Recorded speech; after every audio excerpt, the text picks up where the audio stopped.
Hey, today we're going to give you guys a quick tour, a walkthrough type of demo, sort of like you would get if you came into the office or if you did an online demo with us. We wanted to give you an overall look at how the 24H5 printer operates, along with the dryer we have here set up with it. Now, just real quick qualifier up front, we're going to be showing you in this demo the 24H5 OG. And that doesn't mean original gangster. That means orange green, right? So what on this machine, we've added the fifth head, which is an additional color head. On this machine, that additional color head has got orange and green colors added to it, which is increasing our color gamut by almost 20%. All right, so with this one, you're going to see a similar print speed that you would out of our previous four head, but you're going to see it with a much larger color gamut.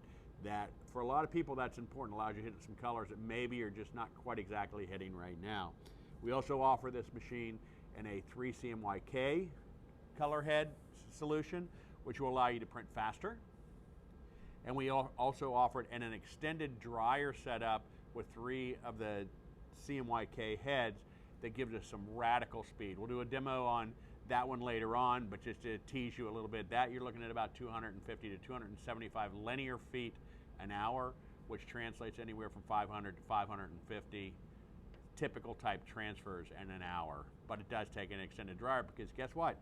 These dryers, even though they're really awesome, they can't keep up. They just can't keep up with that type of speed.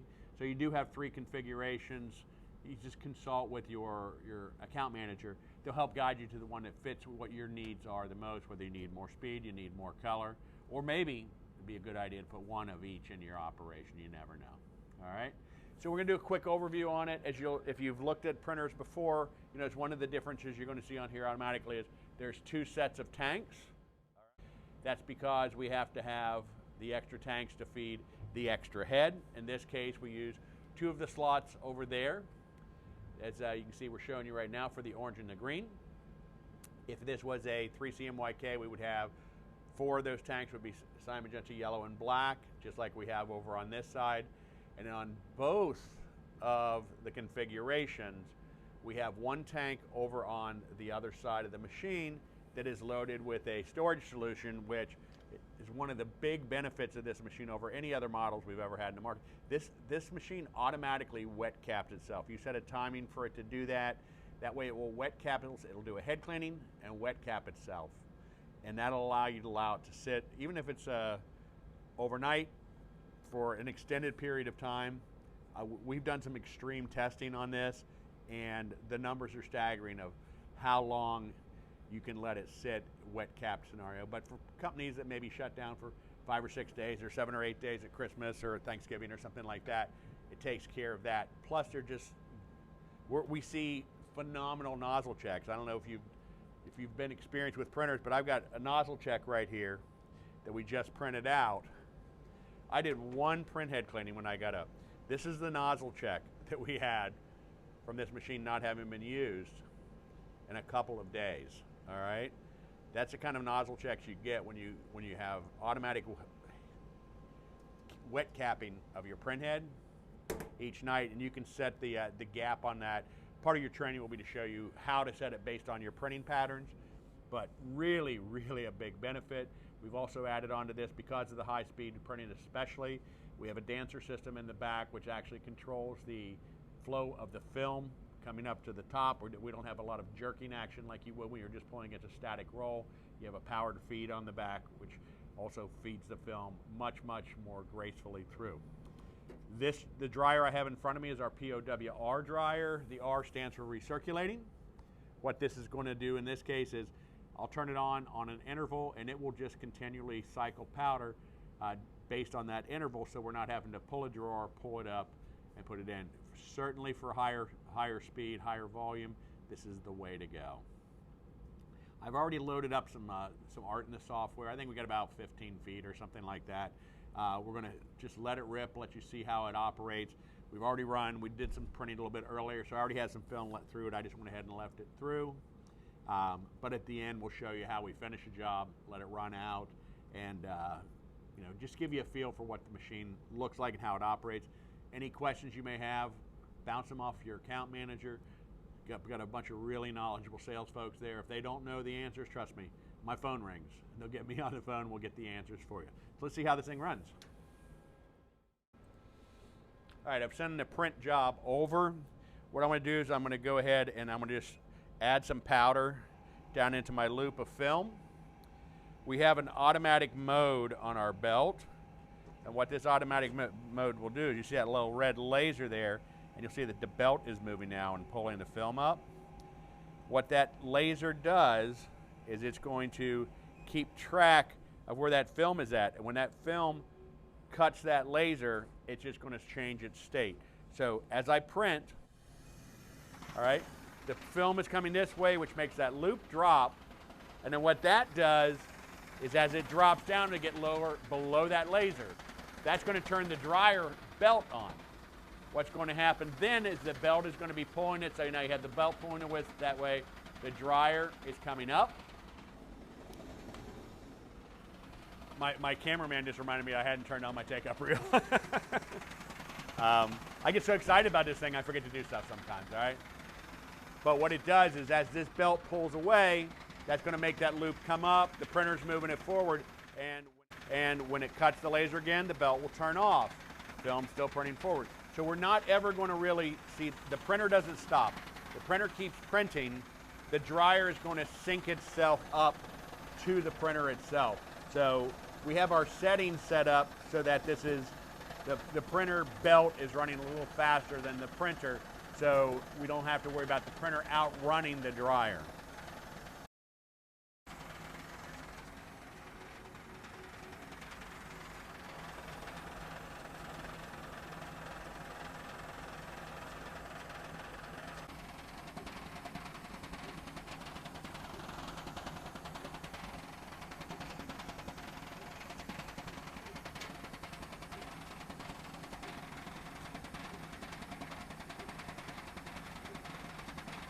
Man, where was this printer back in the day when I was doing all of our samples? Here we go, we start to see our prints coming through out the back. Finish just the way we want, a little bit of shine to them. No crunchiness. You get the crunchiness comes from any powder that hadn't been dried. And then you have that orange peel effect.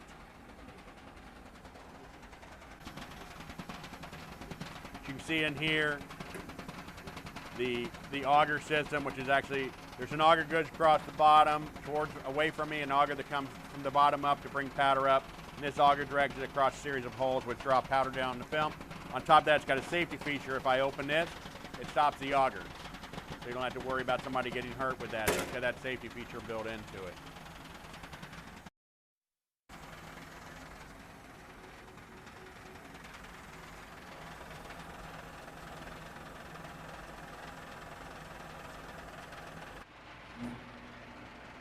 All right, we're done printing, and we just did a print job. What we're going to show you, since we're demonstrating the machine, show you what you would do at the end of a day of printing, because you're obviously going to have your next job spooled up and printing. So there is some associated film usage when you're printing start and stop. So this is what you would do. I'm going to go ahead and advance the film a little bit at a time.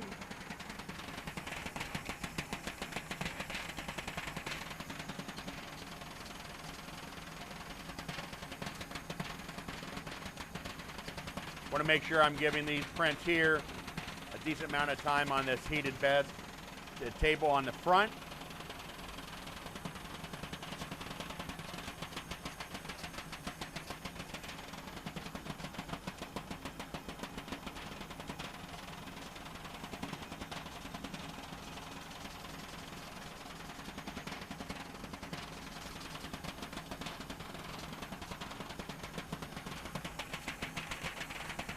Getting there. I don't need any more powder. I'm going to go ahead and turn my powder off.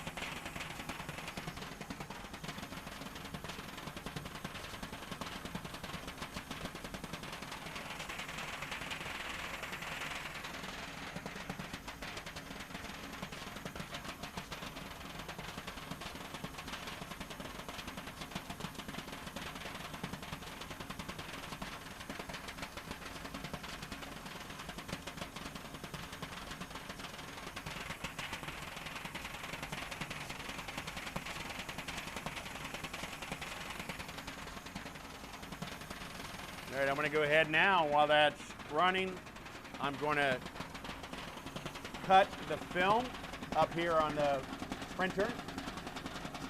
The slot right there, put my knife into, slide it along. No need to have this table on, so turn the heat off on the table. I'm just going to hand feed the film to do it.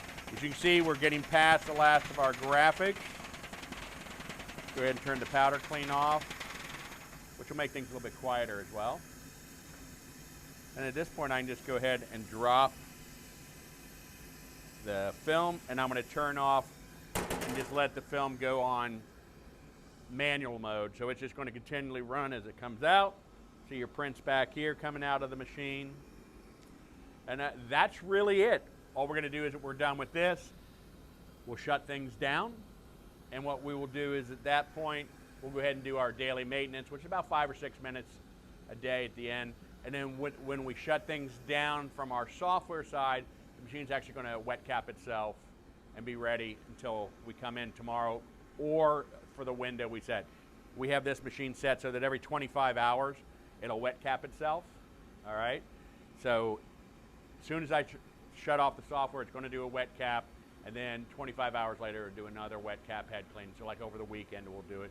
We generally would say, for someone who's in production, if your average window, you'd say between when you finish printing day on one day till you start printing another day, say it's 14 hours, we're going to probably tell you to set it up to do it at like 8 hours. So you get one extra wet cap in that gap in between. See, these prints, super, super sharp, even printing them at high color. If you see some cases where you see like some orangishness or some greenness through this, the spot colors themselves tend to sublimate a little bit back through the powder. It doesn't affect the print. That's how I can look at one of these prints and tell was done in an extended gamut. All right, we're past the film at the end of the film. All of our prints are on there. It's going to roll those up. I'm going to go ahead and go through the process of shutting down my dryer. These dryers have 2 sets of lamps in them. You have 5 across the top, 2 underneath. That does a huge amount of getting that ink up to temperature a bit quicker, which allows us to off-gas even more of the glycerin, all right?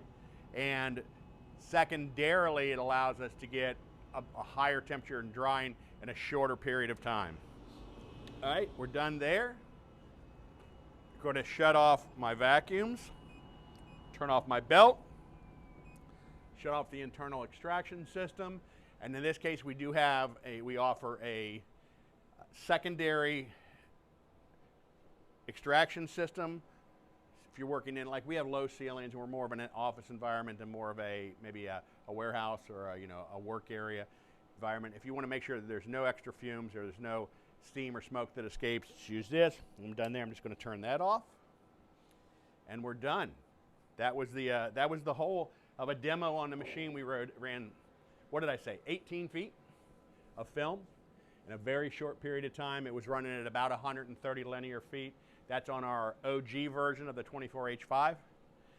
We could have run it a little bit faster if we were running it with the 3 CMYK. If we start to hit a wall of how much fast you can dry things on this dryer, you get about 150, 160, and that's about as fast as this can handle and keep temperature to keep them cured. If you need to go faster, we do have the PO, it's what we call it our POWE dryer, E standing for extended. It's about double the length of this dryer, which gives us more time to cure the film, and because it's larger, it might emit a bunch more elements in it, both sided, top and bottom there. We don't have to battle with trying to get the temperature up and keeping it up on the belt, so it allows you to do up to about 275 linear feet per hour. That's it, 24H5, one of 3 flavors. Talk to your sales rep. They'll be glad to help you out with making the right decision for what you need for your business.